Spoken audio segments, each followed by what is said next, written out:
Bonjour à tous et bienvenue dans notre rendez-vous, le rendez-vous des experts, des entrepreneurs et du bien-être. Je suis toujours en compagnie d'Alexandre. Bonjour Alex. Bonjour Virginie. Comment ça va? Ça va et toi? Oui, ça va, merci. Bien sous le beau soleil? Oui. Oui, tu sais, c'est toujours la toujours ce même soleil. Voilà. Et ce jour, nous avons le plaisir de recevoir Laure Magne. Bonjour Laure. Bonjour Virginie. Donc Laure qui est formatrice et coach en neurostratégie. Voilà, c'est ça. Bonjour. Alex. Avant de te découvrir, je vous propose ceci. Alors Laure, on va le dire tout de suite, on s'est rencontrés par le biais d'une association qui nous tient à cœur toutes les deux. C'est le réseau des femmes chefs d'entreprise du 31. Absolument. Voilà. Et aujourd'hui, je t'ai proposé de venir dans notre rendez-vous pour nous parler de ton activité. Est-ce que tu peux nous expliquer un petit peu en quoi elle consiste, ton activité? Alors, mon activité consiste à accompagner les personnes, en particulier les personnes qui ont un besoin d'amincissement et qui ont fait des tonnes de régime pendant des années et qui ne retrouvent plus leur bien-être intérieur et n'arrivent plus finalement à perdre leur poids et ça devient un problème de santé. Souvent, les personnes en situation d'obésité se disent j'ai essayé énormément de possibilités, les médecins me disent de mincir mais je ne sais pas comment faire et puis surtout je n'ai plus la force. C'est ce que j'ai vécu pendant 30 ans. Oui, toi-même, donc, tu peux nous parler peut-être un petit peu de ton parcours sur le sujet, notamment. C'est ça.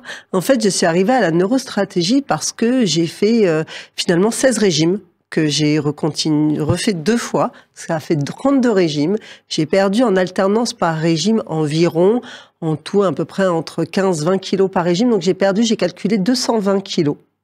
Et je suis montée à plus d'une centaine de kilos. J'étais à une IMC assez importante. Les personnes en situation d'obésité vont comprendre ce que je dis, mais sinon, en fait, on peut considérer que par rapport à notre taille, quand on a une enveloppe corporelle assez grasse, on peut considérer qu'à partir de 17 kilos, on est en situation médicale qui fait que notre corps, il n'est pas heureux, il n'est pas bien. Et ce que j'ai compris, puisque je reprenais systématiquement du poids, et tu peux constater que ça fait 8 ans que je n'ai pas repris de poids. C'est exceptionnel. 8 ans effectivement. qu'en fait, je ne reprends plus de poids grâce à la neurostratégie. Et d'ailleurs, on peut voir sur ton site, pour les personnes qui nous regardent, d'ailleurs, site qui s'appelle Métamorphose, c'est ça. Le avant et après. Exactement. Donc, on peut voir effectivement que ça fonctionne. Donc là, tu nous as un petit peu évoqué ton parcours et ton histoire personnelle, mais est-ce que tu pourrais nous donner un petit peu les clés de cette, j'allais dire, stratégie, en fait, que tu proposes aux personnes que tu accompagnes? Alors, effectivement, en fait, déjà, il faut, si je peux déjà mettre une base. Oui. Pourquoi? En fait, j'ai remarqué que si j'avais pris du poids, c'était par mon éducation, qui a été comme elle a pu.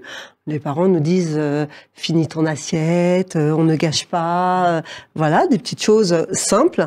Mais c'est ce qui a mis dans mon cerveau des habitudes qui n'avaient peut-être pas lieu d'être, mais qui ont été ancrées, comme 1 + 1 font 2. Eh ben, c'est quelque chose qui nous est ancré, on réfléchit plus, on le sait. Eh ben, oui, je sais pas juste, Alex, commenter toi par rapport à ça.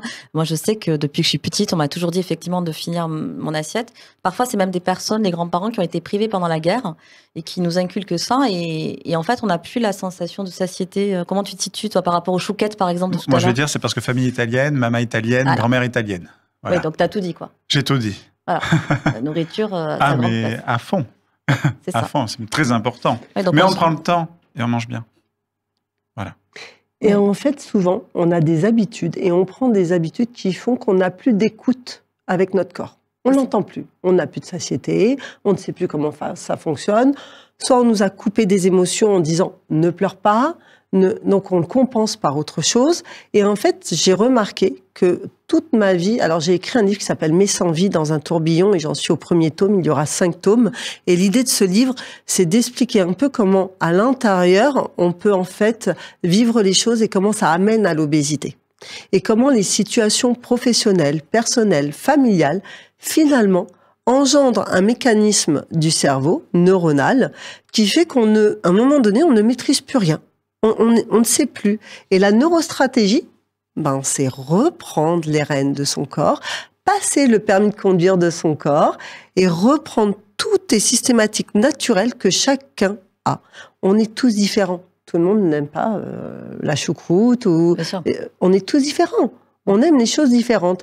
Pourtant, il faut qu'on finisse notre assiette de brocoli. Oui, c'est ça. Et donc, pour toi, finalement, ce serait plus lié à la fameuse gestion des émotions.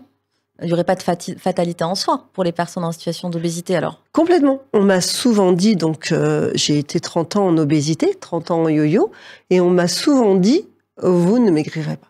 Vous ne serez jamais mince. Des médecins? Oui, oui, bien sûr, des médecins. C'était absolument...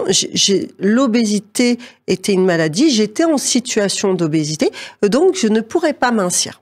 Et je le serais comme ça toute ma vie. Sauf que pour moi, c'était pas concevable. Ce corps-là, je ne l'ai jamais eu. Je suis toute nouvelle, moi, dans mon corps. C'est incroyable.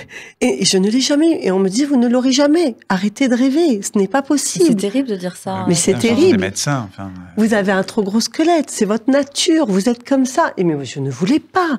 Profondément, moi, ce n'était pas possible. Et tu savais au fond de toi que tu allais y arriver? Ou pas? Alors, je ne savais pas. En fait, je ne savais pas que j'allais y arriver, mais je savais que je ne me supportais pas. Ce n'était pas moi. J'étais enfermée dans un corps qui n'était pas le mien. Ouais.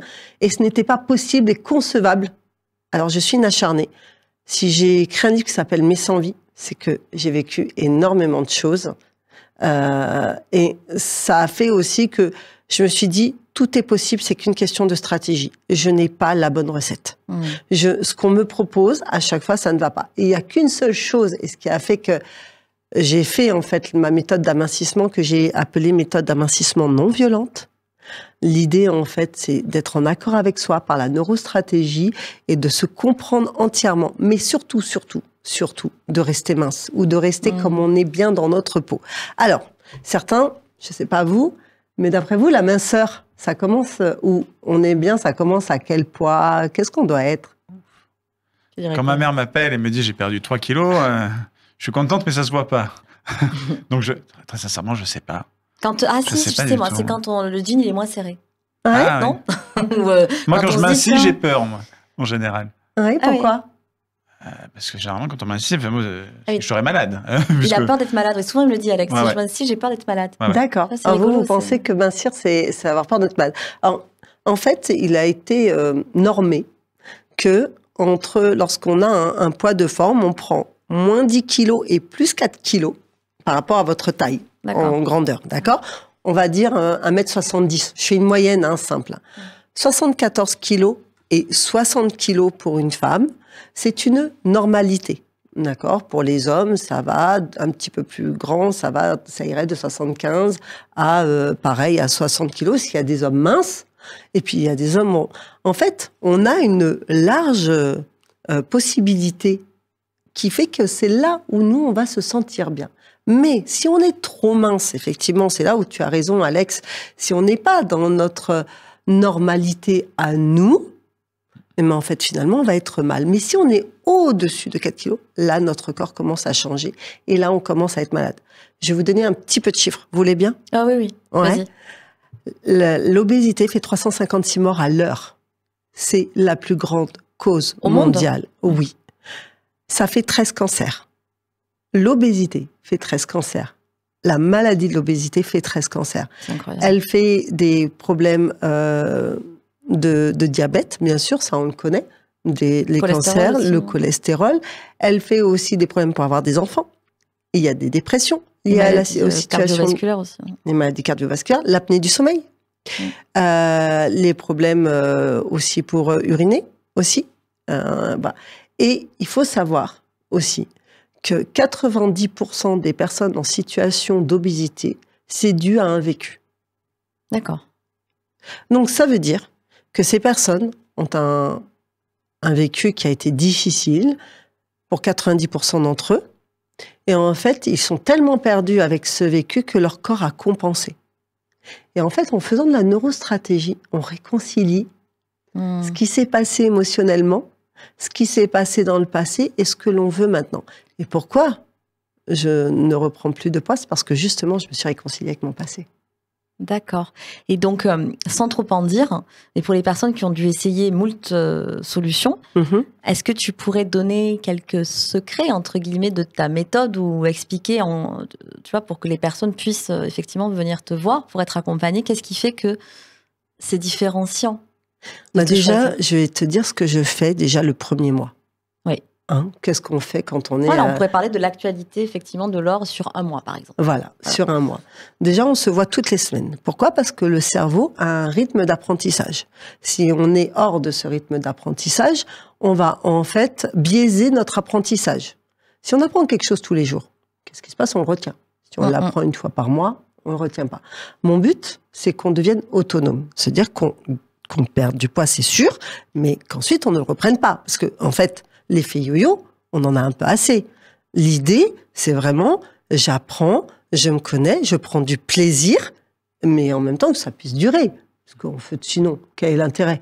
Enfin, je sais pas, vous faites des trucs, ça vous plaît pas et vous vous dites, je vais continuer. Personne. Le corps, on peut pas le changer. Est-ce qu'on peut transposer nos corps ? Est-ce que tu as envie de transposer le corps, Alex, avec Virginie ? Alex, il veut le garder, je crois. Non, tu veux garder ? Ça va, ouais, ça va. Ben, c'est exactement ça. On peut pas transposer nos corps. Donc, pendant, déjà, je vous expliquais, pendant le premier mois, déjà, on va aller se comprendre.